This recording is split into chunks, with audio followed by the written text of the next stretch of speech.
margarita and welcome people out to our fundraising banquet. We have a volunteer here from Timpview High. Thanks for showing up. And this is our event right here. The not just tacos, we have Mexican cuisine tonight. And here's who's already shown up tonight.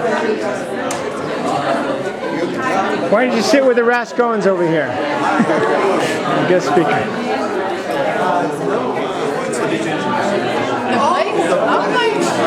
Yes, I remember. How are you doing? Bonnie Rascone, nice to meet you. Of course I remember you now. Yeah, that's right. You remember me?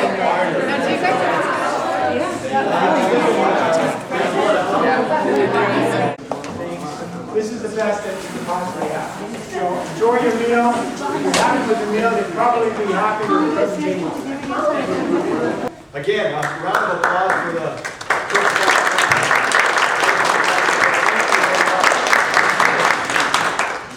I can always, I'll be willing to speak anywhere for a good Mexican meal. So that's always nice to be able to have that. Well, again, I'm grateful for the opportunity that I have to be able to be here. Just so you have a little bit of my background in regards to the television industry and that kind of thing. I graduated from BYU, actually, right here. So it was 20 years ago, 1991, when I graduated. I've been in the broadcast journalism business now for 20 years and been all over the country in different places. We've worked in San Diego, Fresno, Los Angeles, Denver, and so many cities. So we've been around a little bit, moving the family here and there. My wife and I, this is my beautiful wife here, Bonnie. We have 5 children. We have a son that just returned from an LDS mission. He's 22 now, or 20, what is he, 23? 22, yeah. And a daughter that's just about ready to get married. And so it's kind of exciting for us, just getting married in another month. So it's been very stressful at the house. There's been a lot of weeping and wailing and gnashing of teeth. But other than that, it's been good. I've just kind of been sitting back, and Bonnie's been dealing with the emotions, but that's kind of interesting. Then we have a son that's 16, and then we have twin daughters that are 12 years old.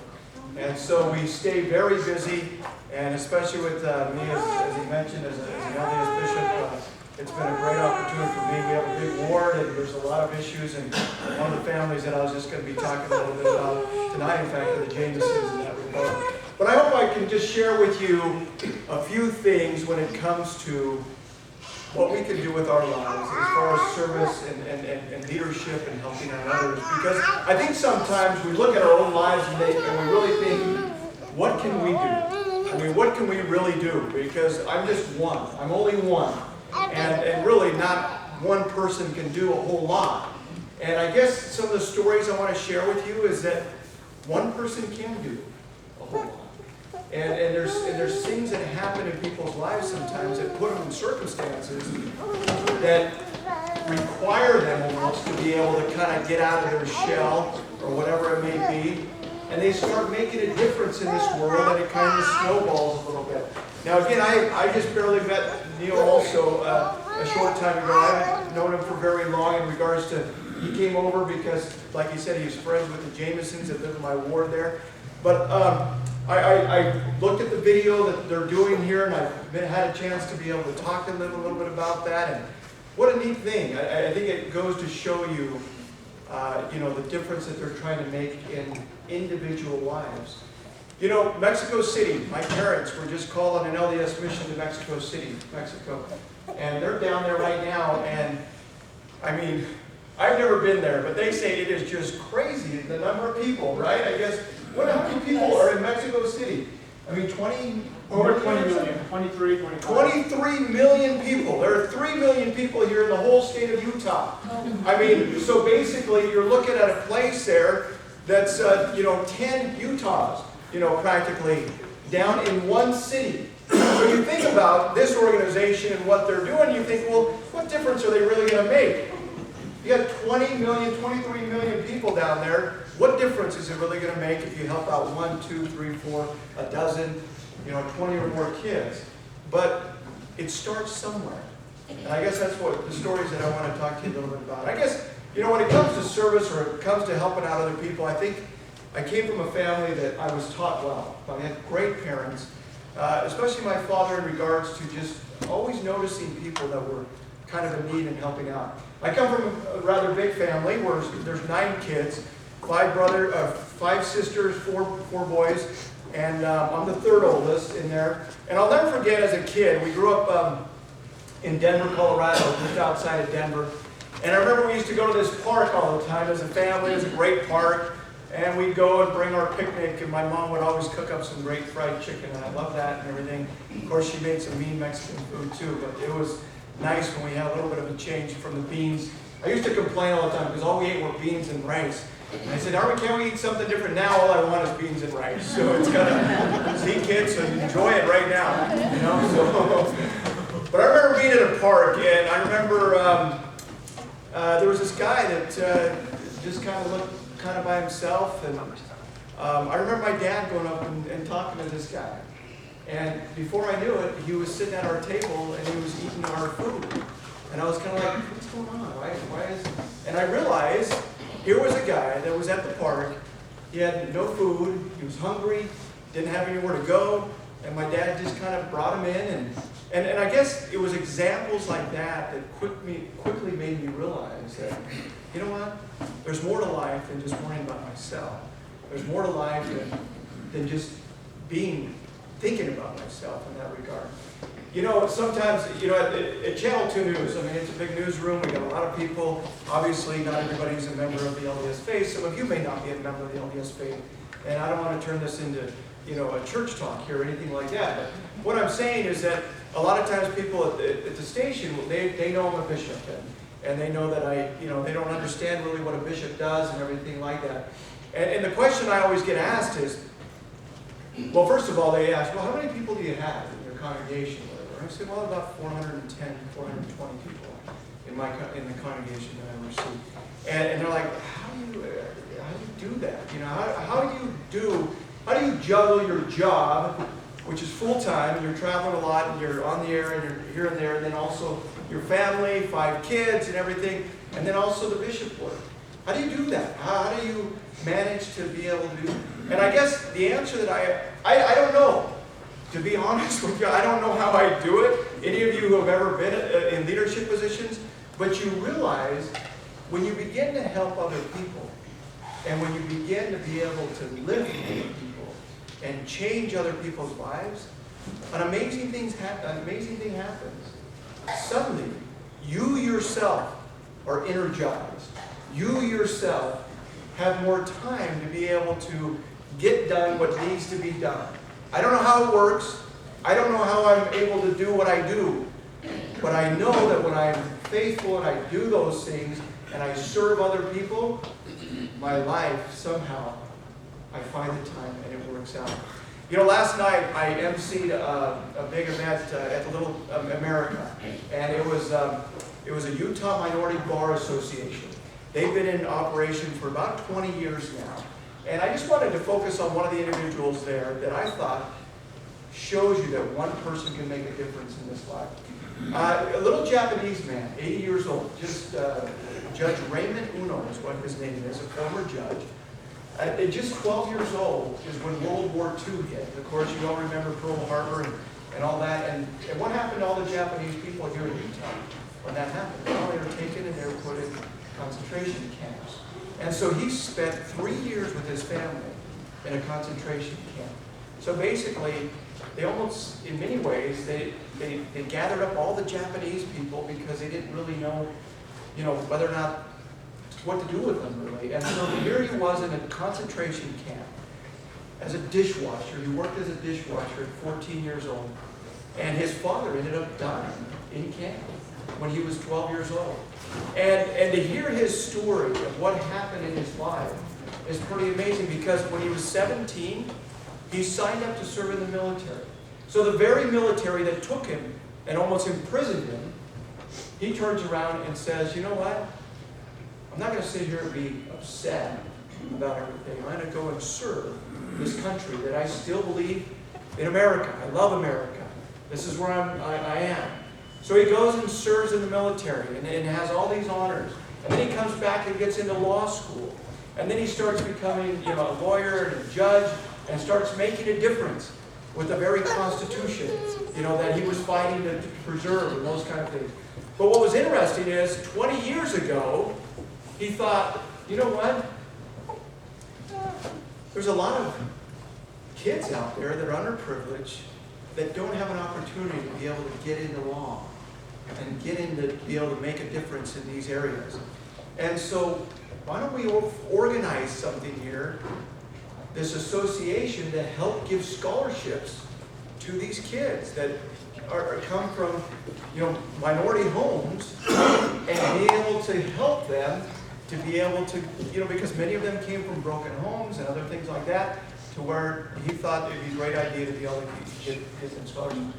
Well, by and by, he was able to round up judges, get attorneys interested. It was interesting to see the video that they kind of put together on their association, because it showed very clearly that many judges were kind of skeptical, kind of like, well, what is this? Or attorneys that were being asked to get involved, they're kind of like, I don't know. I mean, what difference am I going to really make? And what difference is this organization going to make? But really, it was that grassroots organization. It started 20 years ago, and year after year it grew and grew. Well, last night, it filled a whole ballroom at the Little America and had a great presentation. Lonnie was there, and it was a great event.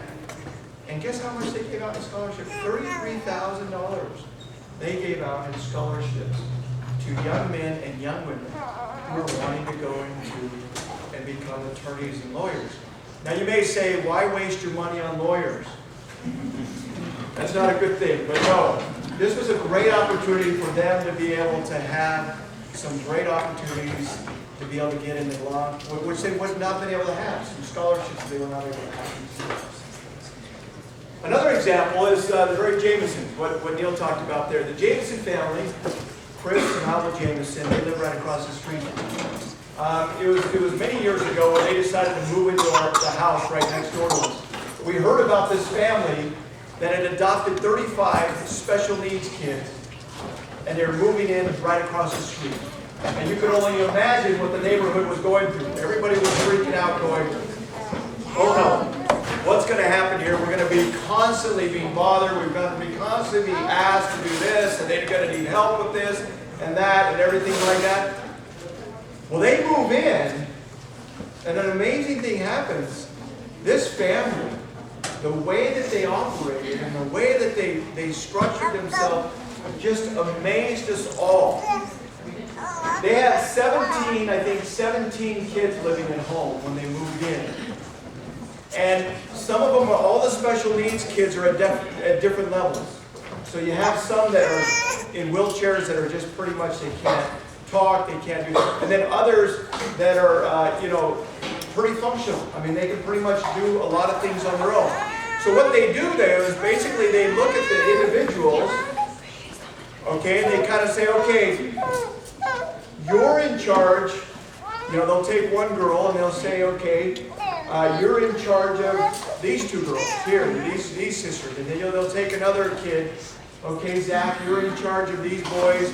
And Matthew, you're over here. You're in charge here. And what an amazing thing happens in regards inside that home is that you go inside that home and it is always just clean. It is organized. They go to bed at a certain time. They wake up at a certain time.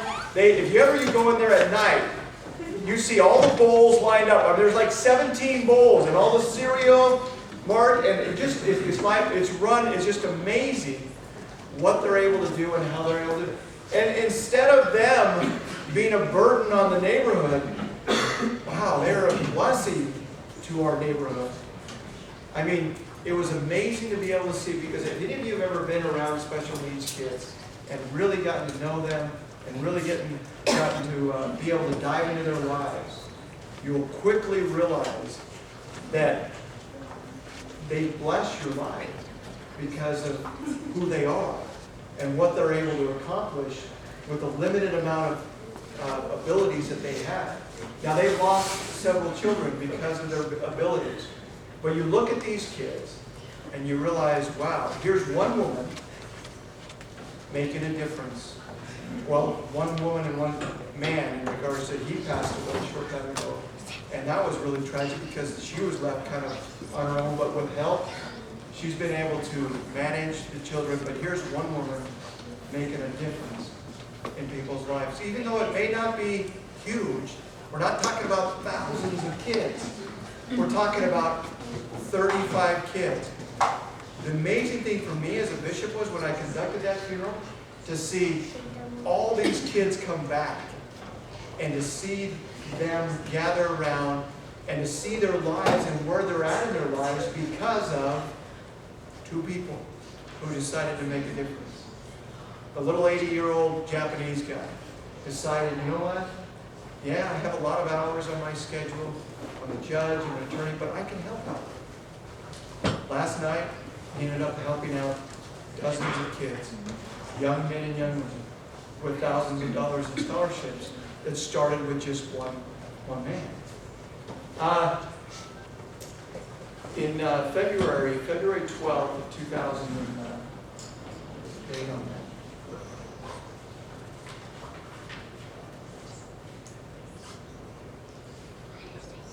Yeah, it was the evening of February 12, 2007. Jeff Walker and his son, AJ, were at Trolley Square. They were shopping for Valentine's Day gifts and everything. And many of you have heard about this tragic story in regards to suddenly shots ring out and 5 people are gunned down and 4 people are injured, 5 people killed. It's a Trolley Square disaster. It's one of the worst mall shootings that ever has happened here in Utah. Vicki Walker, the wife, saw it unfold on the news. And we were covering, of course, this awful story. And Vicki Walker was watching this unfold, and she knew that her husband and her son were there at Trolley Square. And she's calling, and she's dialing, and no answer. And she says, when she's recounting this story now, she says, I just knew something was wrong. I just knew that they weren't around or something. Well, sure enough, her husband was shot dead, and her son, 19-year-old son, was shot and injured in such a way where he was in critical condition. Basically, the shooter had a shotgun, and so you had several of the pellets enter his head. He was rushed to the hospital.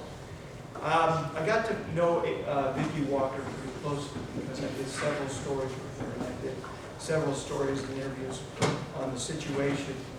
And you know, Vicki, the reason why I'm telling you this story is because it made me realize what one person did.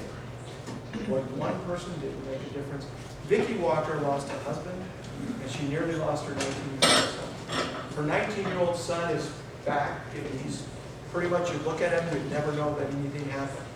He's a little slower. I remember doing a story where he couldn't even read. He couldn't even give his ABCs. He had little blocks where he was trying to put them in order of A, B, C, D, and those kind of things. So his progress was very slow. It's been, you know, this was 2007 when this happened, so we're talking about 4 years ago. But Vicki Walker could have gone and locked herself up in a room and kind of just thrown herself underneath the covers and just kind of given up on life, saying, you know what good is it?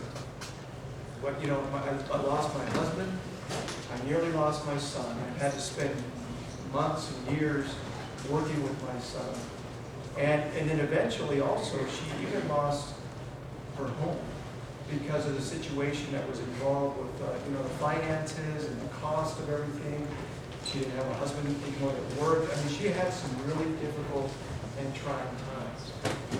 But the amazing thing is about Vicki Walker that to this day, I don't know if any of you have seen some of the news reports on her new thing, but she started a new thing called Circle the Wagons. And what Circle the Wagons is what she realized when that tragedy happened, there was very little resources for her to go to. I mean, you just lost a loved one.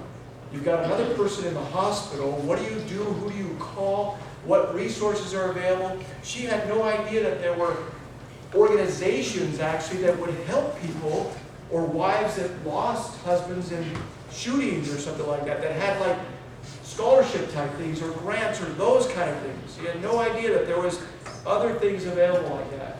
So she decided to put together this, what they called Circle the Wagons, which, as you know, whenever the pioneers, kind of got under attack, they would circle the wagons, you band together, and that helped protect you. So she started this organization where she's now working with the Salt Lake City Police Department, Salt Lake City Fire Department, things like that. Whenever there's a tragedy, and other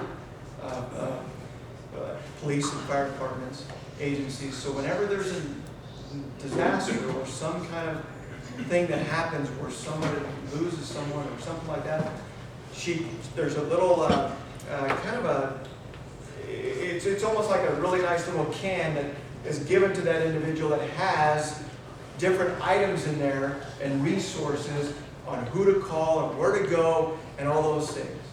So here's one woman, and now she's speaking in groups. She's going out and giving her story in regards to helping others. She's helping those that have been involved in tragedies. And she was just featured just a short time ago. She was at a big convention where they're having her speak in regards to helping out those that have experienced maybe similar events. So again, here's one woman making a difference in a lot of people's lives. Taking that opportunity, because she could have just kind of hid from it all. She could have just kind of gone on the wayside there and said, you know what? Life has dealt with me this way, and I can't handle life this way. So I'm going to go kind of hide myself and just kind of disappear a little bit. No. She decided to make a difference. And one of the things that I asked her, I said, why this? Why this? And what do you think her answer was? Because when I help people, and when I help others change their lives, it makes my life so much better. So really, I guess my message is, think about what we can do to help other people. Even though it may be small, it doesn't have to be huge. Right here, we have a room full of it's not hundreds of people here, but that's where it starts. Grassroots efforts is where it starts, in helping make the difference in people's lives. You had talked about in regards to just going after a couple children, right? And helping them. And as you help those children, then they help someone. And then they can help someone, and it kind of just snowballs, and that makes a difference. So yes, there are millions of people out there in need. Yes, there are millions of kids, unfortunately, that are on the streets, especially in Mexico City. But it has to start somewhere. It has to begin somewhere. From last night, I got this little book here that they gave me in regards to just some quotes about, just making a difference in your life. This one here, Lou Austin. You are here for a purpose. There is not a duplicate of you in the whole wide world. There never has been. There never will be. You were brought here now to fill a certain need. Take time to consider what it might be. This one here, Mother Teresa.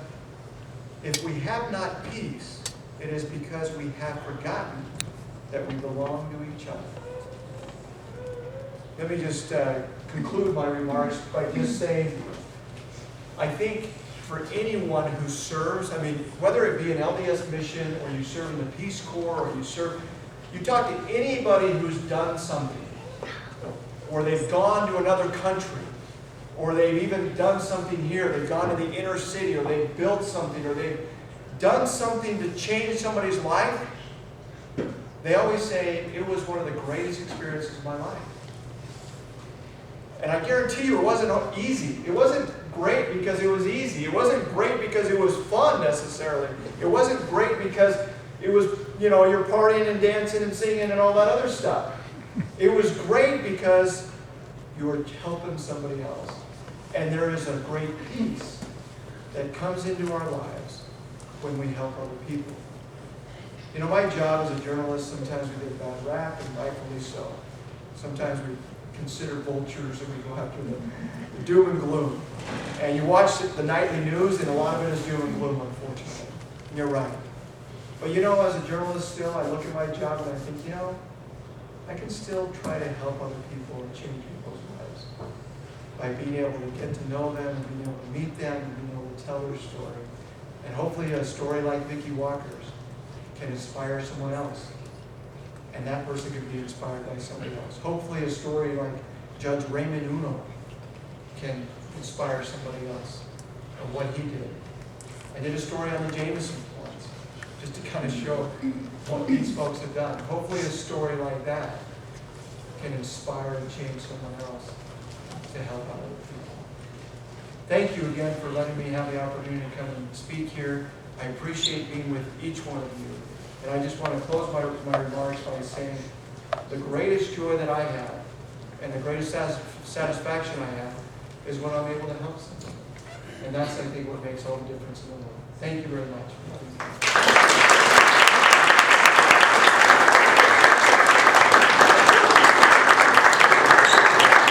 We are deeply blessed and honored to have such a great speaker with us. Not just a spiritual giant, but an orator. And not every day we can hear somebody speak who can really deliver a great message with finesse and eloquence. And thank you very much. I want to introduce the cook, Miguel. Would you stand up, please? Thank you. We want to thank him.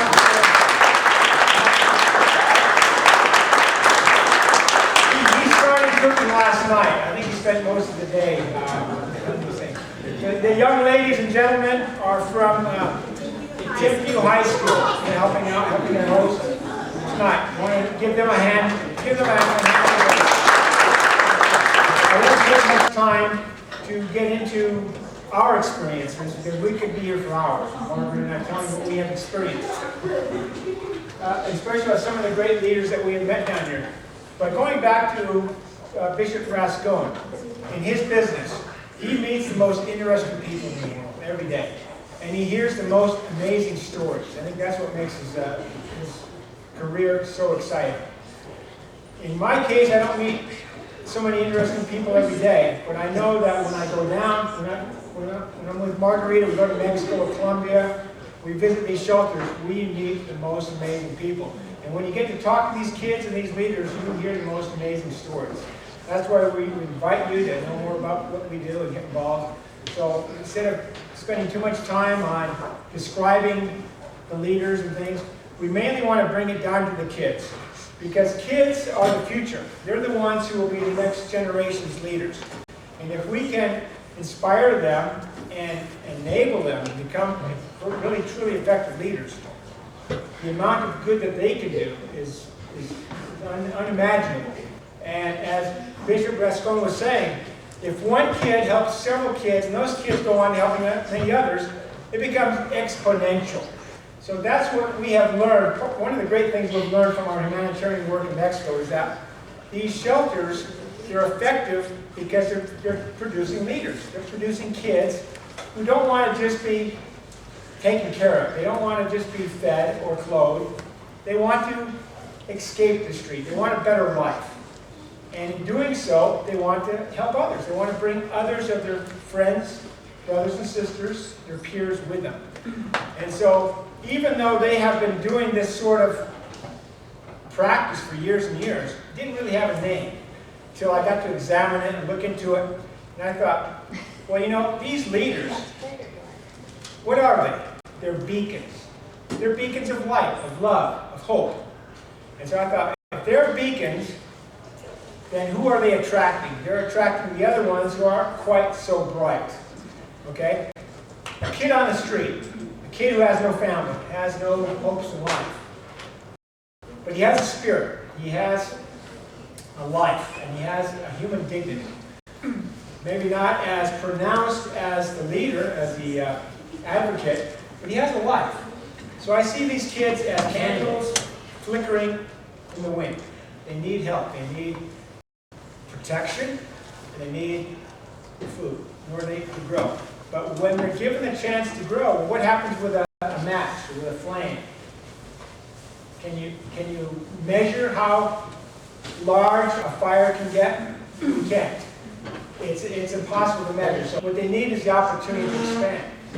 Now, the reason that a lot of these advocates that we work with in Mexico and Colombia are so effective is that they inspire these kids to become what they're meant to become, to overcome their handicaps, their spiritual, emotional, physical handicaps. And these kids they become examples to the other kids living in the street, and the kids with addiction, and the kids with problems. So I came up with the term street lights, because if you're on a dark street somewhere, in a dark city, in a bad neighborhood, what you want more than anything else is a light. You want a street light. And that's the first place you're going to go. And so these kids are like street lights, because you notice that the other little kids kind of gravitate to them, and they trust them, they respect them.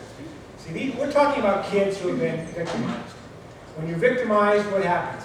You lose trust in others, you lose faith in others, you lose hope. And it's a very hard thing to reestablish trust. You've been victimized. Not everybody can help someone who's lost trust in life, and trust in others. These kids have that capacity, these streetlights, because the kids will trust them.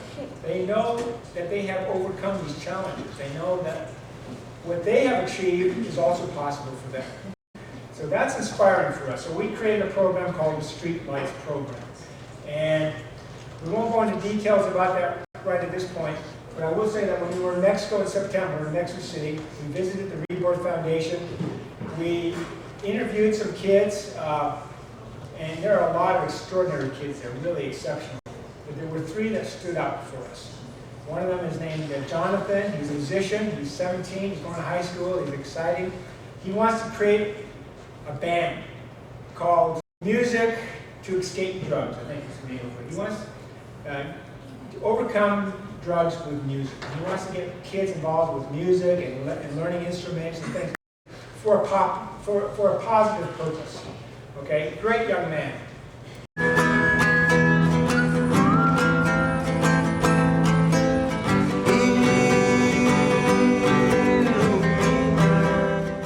Okay, the second young man that we interviewed was a young man named Martin. And he's an incredible young man. I actually first met him 6 years ago, when he was only 10 years old. He was at the shelter. Very friendly kid, very nice kid. I really fell in love with him. Great kid. Past 6 years, I haven't seen him, and I don't know where he was or whatever. But when we went back there last month, and we were interviewing this kid, he says he remembered me. I didn't recognize him, because obviously 6 years can change a child dramatically from 10 to 16. He's 16 now, he's tall, he's handsome, he's big, and a great kid. We asked him, well, what would you do if you had the means to run a project to help other kids around you? What would you do? And what did he say?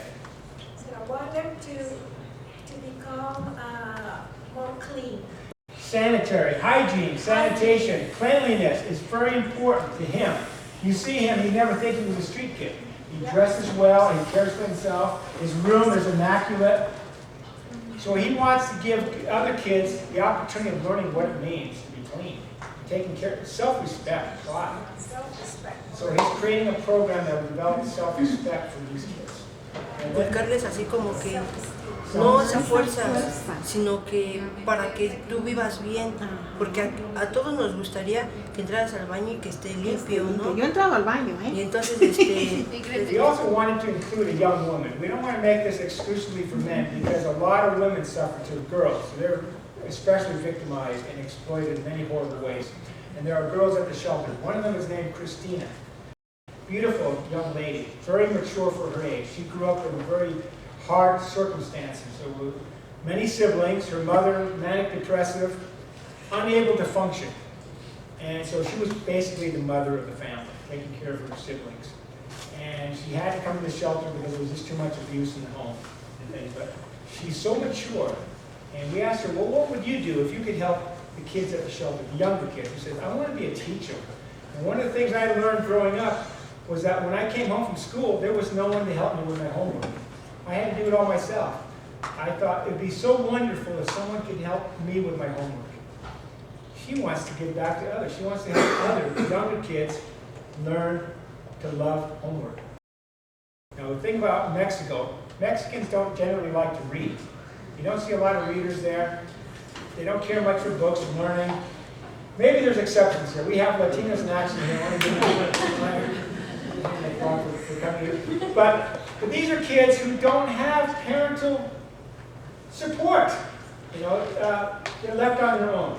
Even the ones who still live at home, they're not getting the support that they need.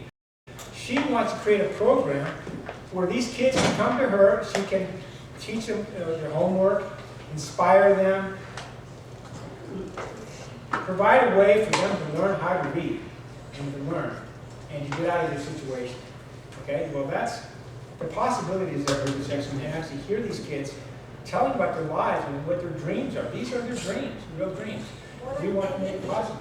More than anything, they want to go to school.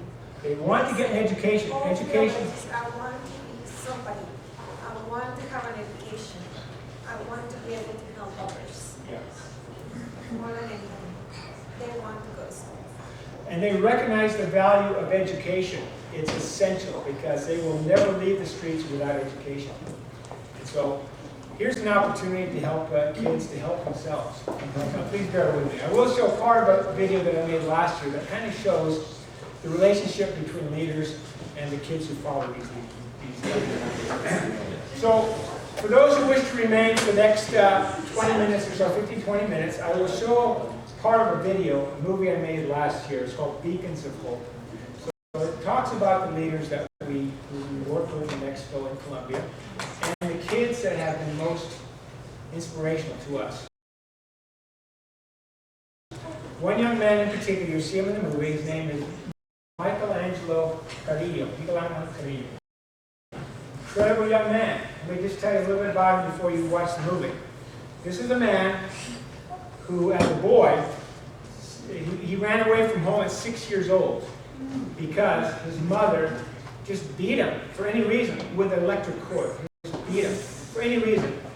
He couldn't do anything right. So he ran away from home, lived on the streets for 10 years, and got involved with drugs, a few things he shouldn't have done. This is a kid, like we were saying, a kid who did not want to be a failure. He wanted to succeed. He wanted to have a better life. He knew that education was the key. He couldn't go to high school. He had no money. His family wasn't providing him. He survived for 10 years on the streets, going to families, like people like you, and just saying, if I do housework, if I clean, if I wash the dishes, will you feed me? You know, just give me a meal, feed me, and I will do the work for you. That's how he survived for many, many years. Until he met Jose Vallejo, the man you'll see in the movie. President Perry has met him briefly. Incredible man. He's our hero. And when he met the Ecuador House, he asked, the first question was, well, if I come here to live here, can you give me an education? Can I go to school? And he said, yes, absolutely. That's one of the things that we provide is public education. You will get an education. This kid, like a dry sponge in water, he soaked up every bit of education that he could. He caught up on years of school that he had missed in just a very short time. The shelter provides workshops where they can learn baking and printing and carpentry and various other things. Even an acting class. They even have an actor who comes in and teaches the kids acting. Everything he could learn, he was learning. Incredible young man. We met him when he was like only 16, first time. Didn't speak English.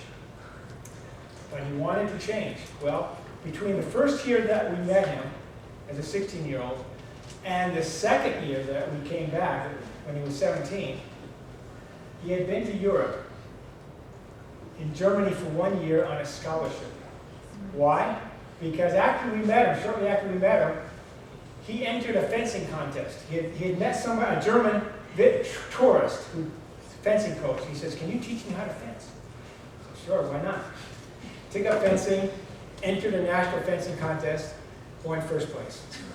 Scholarship to Germany for 1 year. Well, that was his ticket out of poverty.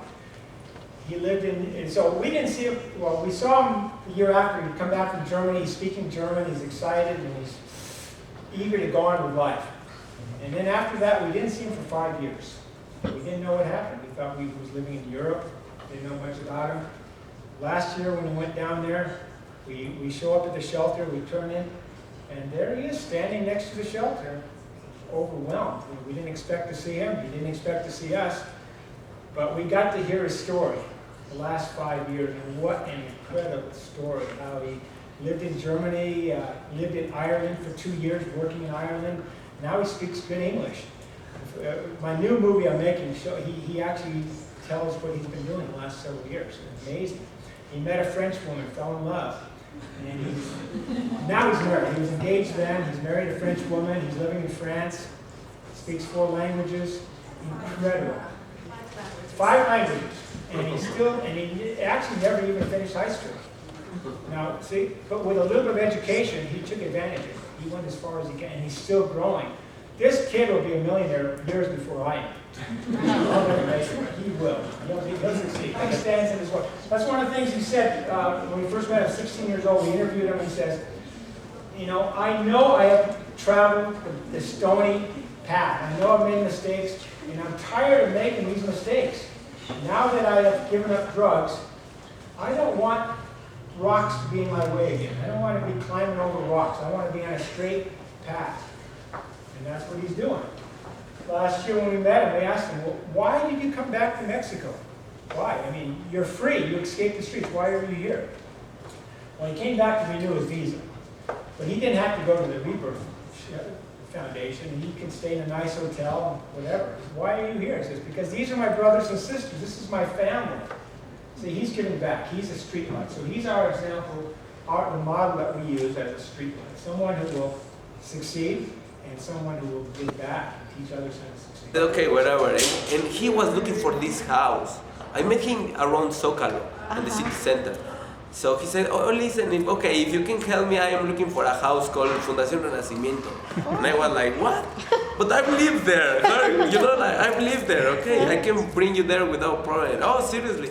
And I said, yeah, of course. So it's the reason why I met him, and then we start to get to know what he did, you know, and he told me like he was like a fencing coach. So he has, right now he has a school, so, and he started to teach me like these fancy things, you know, and I started to love it. At the beginning was just like to have fun, but then it was really because I started to appreciate it, you know, like by seriously. And then I started where his family came to Mexico, you know, and he asked me to go to Germany to visit him. So I started to like trying to get a job, to get money to pay the ticket, you know, to go to Germany. And then when I went there, I started to learn more things like pentathlon. I don't know if it's named like that in English. Pentathlon, you know, like running, pentathlon. I don't know if it's pentathlon. Shooting. Yeah, different sports activities. Yeah, exactly. No, like swimming, running. How do you say? If you're welcome to stay, we'll start the movie. Okay, can you start where you had Huey?